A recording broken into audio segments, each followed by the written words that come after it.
ነጋገሪያ ሆኗል።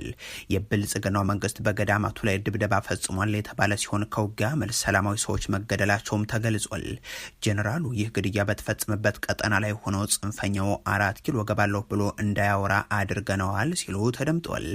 በተለያየ ጊዜ በተለያዩ የማሰልጠኛ ተቋማት በግዳጅም ይሁን በውድ እየተሰባሰቡም የለብለብ ስልጠናዎችን የሚወስዱ የመከላከያ ሰራዊት አባላት ትርጉም አልባ በሆኑ የሀገር ውስጥ የእርስ በርስ ጦርነቶች ህይወታቸውን እየተነጠቁ ቀጥሏል። በአንድ ወቅት ቢቢሲ ያወጣው መረጃ በትግራይ ጦርነት ወቅት የተገደለ የቆሰለና በተለያየ መንገድ የጠፋው ሰራዊት ከ400 ሺህ የሚልቅ ነው ብሎ እንደነበር ይታወሳል። ከ6 ዓመታት በላይ በሆነው የኦሮሚያ ክልሉም ይሁን ወደ 3ኛ ዓመቱ እየተንደረደረ ባለው የአማራ ክልሉ ጦርነትም እነዚህ የድሃ ኢትዮጵያ ልጆች የሆኑ ታዳጊና ወጣት የሰራዊት አባላት በምን ያክል መጠን ተገደሉ፣ ቆሰሉ፣ ተማረኩስ የሚለው ቆጣሪ የለምና በርካታ በሚል ብቻ የሚገለጹ ናቸው። ከትናንት በስቲያ በጎጃም ቀጠና የሆነው ይኸው ነው። በምስራቅ ጎጃም ስናን አካባቢ ብልጽግና በድሮን ባገዘው ውጊያም ለዘመቻ የተላኩ ወታደሮች የዚህ የእርስ በርስ ጦርነት ሰለባ ሆነው አርሶ አደሩ ትናንትና ከትናንት በስቲያ ሲቀብር እንደነበር ተሰምቷል። የፋኖ ኃይሎች በዚህ ቀጠና ውጊያም ዲሽቃና ሞርታር፣ ብሬንና ስናይፐርን ጨምሮ ከባድና የነፍስ ወከፍ መሳሪያዎችን ከመማረካቸው ባሻገር በደርዘን የሚቆጠሩ የመከላከያ ሰራዊት አባላትን በምርኮ ይዘውም አሳይተዋል። አማራና አይዟችሁ ኦሮሞ፣ ደቡብ፣ ሀዲያ፣ ትግሬ ሁሉም ወንድሞቻችን ናቸው። አይዟችሁ አባታችን ተማርኳል፣ አባታችን ተማርኳል፣ እኛም ተደግመናል። እነዚህ ምርኮኞች በክልሉ ባለፉት ዓመታት በተደረገው ጦርነት የመጀመሪያዎቹ አይደሉም።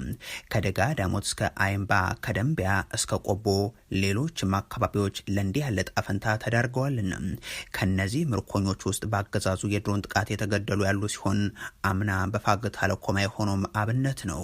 የፋኖ ኃይሎች ሌላኛው ትናንት ጥቃት አደረስንበት በሚል የጠቀሱት አካባቢ የሰሜን ወሎ ዞን ከወልዲያ ቀጠና በቅርብ ርቀት ያለ ስፍራ ሲሆን በአካባቢውም ከባድ መሳሪያና ፓትሮል ጭምር የወደመበት እንደሆነ አንስተዋል። ዮሐንስ ላይ የምስራቅ አማራ ፋኖ አሳምነው ይህ ጥቃት የተፈጸመው በወልዲያ ከተማ ዙሪያ ጥቁር ውሃ እስከ ሳንቃ ከተማ ባለው ስፍራ ምጅራት በተሰኘ ቦታ በመከላከያ ሰራዊቱ የኮማንዶ አባላት ላይ ነውም ተብሏል። ሌላኛው ላለፉት 2 ቀናት መነጋገሪያ የነበረው ጉዳይ ደግሞ በጣና ሐይቅ ደሴቶች ዙሪያ የነበረው የተኩስ ልውውጥ ነው። የመንግስት ወታደሮች በሐይቁ ላይ ባሉ ደሴቶችና ገዳማት ዙሪያ ቅኝት ለማድረግ ያደረጉትን ጉዞ ተከትሎ በፋኖ ኃይሎች ጥቃት የተከፈተ ሲሆን ጀልባዎች እንዲሰምጡ ጭምር ያስገደደ ስለመሆኑም ነው የፋኖ ታጣቂዎች ገለጹት። ይህ ከሆነ በኋላ ትናንት የብልጽግናው መንግስት እንደ ደጋ እስጢፋኖስ፣ ደቅ፣ ኮታም፣ ናርጋና ወባ ኪዳነ ምሕረት ባሉ በደሴቶች ውስጥ ወደሚገኙ ገዳማት የከባድ መሳሪያ ተደጋጋሚ ድብደባዎችን መፈጸሙም ተሰምቷል። በክልሉ ከነዚህ ስፍራዎች በተጨማሪ ጥቃት የደረሰባቸው ቦታዎችም አሉ። ምዕራብ ጎንደር መተማም፣ ሰሜን ወሎ ላሊበላ ቀጠናም አይና አካባቢ እንደዚሁም በአዊ ዞን አየው ጓጉስ አካባቢ የነበሩትም አብነት ናቸው።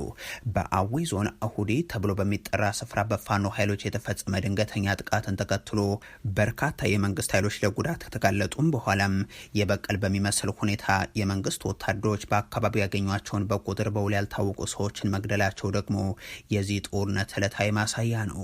እንዲህ ሲደረግበት በኋላው አዊ ዞን የተጓዙት የምስራቅ እዝ አዛዡ ሌትናንት ጀነራል መሐመድ ተሰማ ደግሞ ፋኖን አስታጥቀው የላኩብን የውጭ ጠላቶቻችን ናቸው ብለው የተማረከባቸውን ጦር መሳሪያና ወታደርም ክደዋል። ከዛም ይሄን ጽንፈኛ ህልሙን አምክነነዋል፣ አሁን 4 ኪሎ ገባለሁ ብሎ አይናገርም፣ የሎጂስቲክስ እጥረት ማጋጥሞታል፣ ወደ ትናንሽ ቡድንነት ተበትኖ ቆሞም መዋጋት አቅሙን ነጥቀነዋል ሲሉም ተሰምቷል። እኒህ ጀነራል ይህን አሁን ብቻ ሳይሆን ከሳምንት በፊት ከዛ በፊትም ከዓመት በፊት አስቀድሞም ከ2 ዓመታት በፊት ደጋግመው ይናገሩት የነበረ እንደሆነ የሚታወስ ነው። የኤርትራ ድንበር ቢያንኳኳ ኤርትራ ወይም ሻዕቢያ በእኛ በኢትዮጵያኖች በእኛው ትውልድ የተገረፈ የተሸነፈ አይደል። የጁንታው ጋር መቀሌ ሄደው ቢያንኳኳ ጁንታው ራሱንም አላስጣለም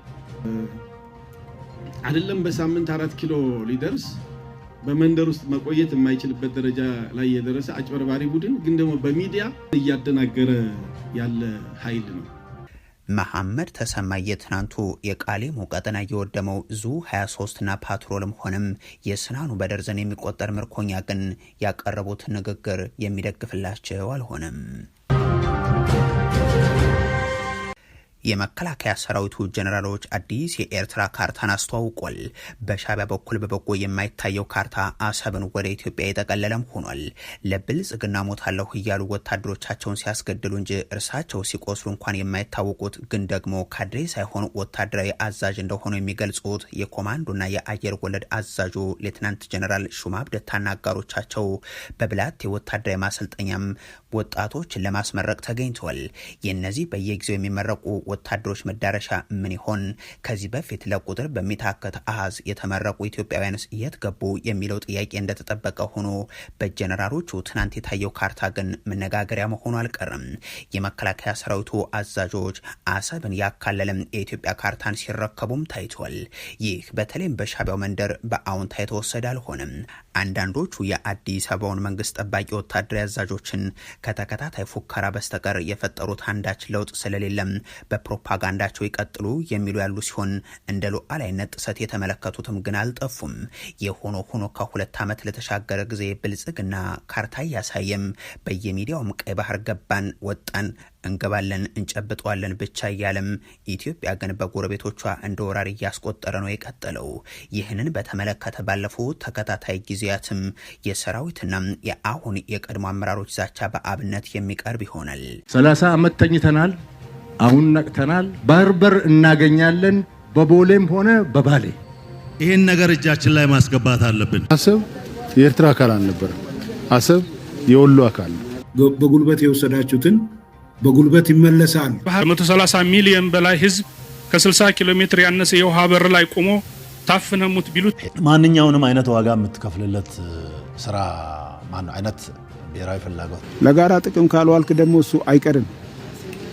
ስለዚህ አሰብን አስቀራለሁ ብለት ይጠፋል። እንዲህ ያለው የሚዲያ ፕሮፓጋንዳ ቢቀጥልም መሬት ላይ ግን የተፈጠረ አንዳች ለውጥ የለም። ለዚህም ነው በፓርላማው ሳይቀር ይህንን ጉዳይ የሀገር ውስጥ ችግሮች መበርታታቸውን ተከትሎ እንደ አጀንዳ እየተጠቀማችሁበት ነው የሚል ጥያቄ ቀርቦ የሚያውቀው። ከሰሞኑ እንኳን በፓርላማው ቀይ ባህር በሚዲያ ብቻ ሆነው የምንገባበት የሚል ጥያቄ ቀርቦ እንደነበር ይታወሳል። ከአንዳቸውም ሀገራት ጋር የተጨበጠ ወደብ ሳናገኝ በሚዲያ ብቻ እያወራን የበይ ተመልካች ሆነን የምንኖረው እስከ መቼ ነው? የሆኖ ሆኖ ትናንትና ሌተናንት ጀነራል ሹማ ብደታ ያሳዩት አሰብን ወደ ኢትዮጵያ የጠቀለለው ካርታ ሌላ የቃላት ጦርነት መገለጫ ሆኗል። በእርግጥ በአዲስ አበባው አገዛዝ በኩል እንዲህ ያለው ከካርታ ጋር የተገናኘው ፕሮፓጋንዳ አዲስ አይደለም። ባለፈው ዓመት ፕሬዝዳንት ታዬ አጽቀሥላሴ በተገኙበት ጠቅላይ ሚኒስትሩም እንደ ሜጋ ፕሮጀክታቸው በሚቆጥሩት የኮንቬንሽን ማዕከል ውስጥ የአፍሪካ ሀገራት የውጭ ጉዳይ ሚኒስትሮች ራት በተጋበዙበት ሁነት እዩልን ተብሎ የቀረበው ካርታ ኢትዮጵያን በአሁኑ ወቅት የቀይ ባህር ባለቤት አድርጎ ያስቀመጠ እንደነበር ይታወሳል።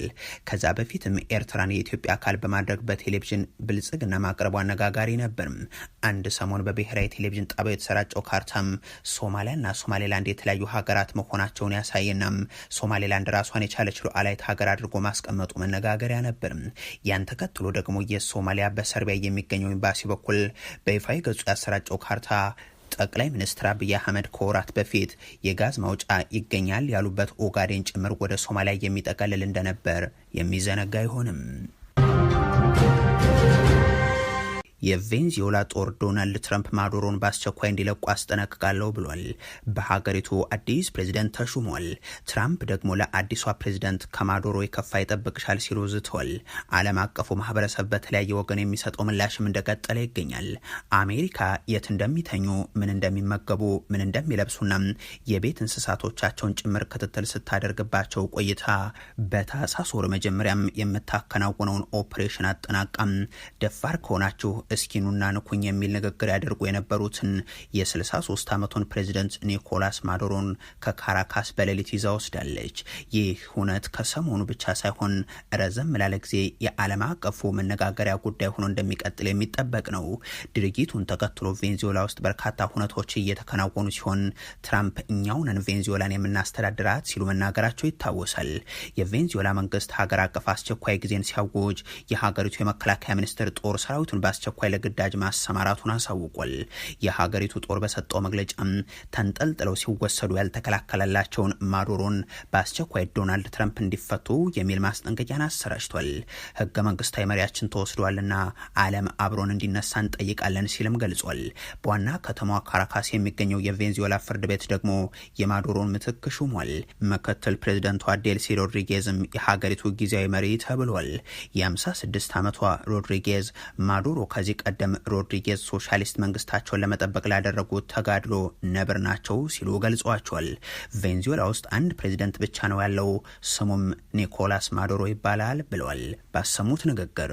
ምክትሉ አክለውም መንግስታቸው ቬንዙዌላን ለመከላከል ዝግጁ ስለመሆኑ ገልጿል። ጊዜያዊ መሪ ሆነው የተሾሙት ሮድሪጌዝ በሀገራችን ላይ የተቃጣ የትጥቅ ጥቃት ሲሉ የአሜሪካን ድርጊት የኮነኑ ሲሆን የሀገራቸው መከላከያ ምክር ቤት ስራ መጀመሩንም ገልጿል። ትራምፕ በዚህ ደስተኛ እንዳልሆኑ ያመላከተ ምላሽ ነው የሰጡት። የምንልሽን የማታደርጊ ከሆነ ትልቅ ዋጋን ትከፍያለሽ፣ ምናልባትም ከኒኮላስ ማዱሮም የባሰ ሲሉ ነው ትራምፕ የዛቱት። የትራምፕ እርምጃን ተከትሎ ከተለያዩ ዓለማት የሚሰጡ ምላሾችም እንደቀጠሉ ናቸው። የተቃወሟቸው በርካቶች ናቸው። የዩክሬኑ ፕሬዝደንት ዜሌንስኪ ግን አሜሪካ በቀጣይ ከአምባገነን መንግስታት ጋር የሚኖራት ግንኙነትን የሚያሳይ ድርጊት ብለውታል። በስም አይጥቀሷቸው እንጂ ትራምፕ ተመሳሳዩን በሩሲያው ፕሬዝደንት ቭላዲሚር ፑቲን ላይ ይወስዱላቸው ዘንድ ፍላጎታቸው መሆኑን ግን አልሸሸጉም። ሩሲያ በበኩሏ አሜሪካ የወረራ ድርጊትን ፈጽማለች ስትል ከሳለች። ከዚህ ጋር በተያያዘም የአሜሪካ ጦር በቬንዙዌላ የሚገኘውን የሩሲያ ስሪት ቡክ M2E የተባለውን የዘመነ የአየር መከላከያ ዘዴን ሙሉ በሙሉ ማውደሙን ይፋ አድርጓል። ቻይና ደግሞ በአንድ ሉዓላዊት ሀገርና ፕሬዝደንቷ ላይ ጥቃት መድረሱን በተመለከተ በጣም ደንግጠናል፣ በጽኑ እንቃወሟለን የሚል አስተያየት ነው የሰጠችው። የብራዚሉ ፕሬዝደንት ሉላ ዳ ሲልቫም በግል ገጻቸው ላይ የአሜሪካ ድርጊትን የማይታለፍ መስመር የጣሰ ነው ብለው የትራምፕ አስተዳደር ዓለም አቀፋዊ ሕግን በጣሰ ሁኔታ ዓለማችንን ማጥቃት፣ ግጭት፣ ብጥብጥና አለመረጋጋት ውስጥ የሚከት ነው ብለውታል። ማዱሮ በርካታ ጠባቂዎቻቸው ተገድለው ወደ አሜሪካ ከተወሰዱ በኋላ ከምዕራቡ ዓለም በኩል የተሰጠው ምላሽ ግን የትራምፕ እርምጃን የሚኮንን ሳይሆን ቀጣይ ሂደቱ ላይ ያተኮረ ሆኗል። ከወደ ፈረንሳይና ብሪታንያ የተሰጠው ምላሽም ለዚህ ማሳያ የሚሆን ነው። ትራምፕ ግን ኩባንም ኮሎምቢያንም እያስጠነቀቁ ሲሆን ቀጣይ ናቸው ደግሞ ግሪንላንድ ላይ አነጣጥሯል እየተባለላቸው ይገኛል። የትራምፕን ድርጊት ከተቃወሙት ውስጥ የቀድሞ የምርጫ ተፎካካሪያቸው ካማላ ሃሪስ አንዷ ሲሆኑ ቬንዙዌላ ላይ የተፈጸመው ጥቃት የትራምፕን ህገወጥነትና ግዴለሽነት የተሞላበት ድርጊትን የሚያሳይ ብለውታል። የቀድሞ የአሜሪካ ምክትል ፕሬዚደንት ካማላ ሃሪስ በቬንዙዌላ ላይ የተፈጸመውን ጥቃትና የፕሬዚደንት ኒኮላስ ማዱሮን መታሰር በጽኑ አወግዛለሁ ሲሉም ገልጿል። ማዱሮ ጨካኝና ህገወጥ አምባገነን ናቸው፣ ነገር ግን የተወሰደው እርምጃ ህገወጥና ግዴለሽነት የተሞላበት መሆኑን አይለውጡም። ይህንን ድራማ ከዚህ በፊትም አይተነዋል ነው ያሉት የቀድሞ ተፎካካሪያቸውም። የመሬት መንቀጥቀጥ ንዝረቱ በተለይም በትግራይ ክልል መከሰቱ ታውቋል። በሬክተር ስኬል እስከ 4.8 ድረስ የተለካ ነውም ተብሏል። ምሽቱን በሰሜን ኢትዮጵያ አፋር ክልልን መነሻ ያደረገም በትግራይ ክልል በርካታ ከተሞች ጭምር ንዝረቱ የተሰማም የመሬት መንቀጥቀጥ ተከስቷል።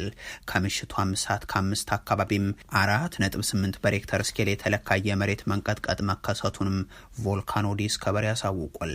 እንደ ድረገጹ መረጃ ከሆነ የመሬት መንቀጥቀጡ የተከሰተው በአፋር ክልል ትግራይ በደቡባዊ አዲግራት 90 ኪሎ ሜትር አካባቢ ነው ብሏል። ንዝረቱ በአፋር እንደዚሁም በትግራይ የተለያዩ አካባቢዎችም ጠንከር ብሎ ተሰምቷል። ምሽት 5 ሰዓት ከ5 አካባቢ በትግራይ መቀለም የመሬት መንቀጥቀጥ ንዝረት እንደተሰማቸው ነዋሪዎች አመልክቷል። በሌሎች የትግራይ ከተሞችም ተመሳሳዩ እንደነበር ታውቋል።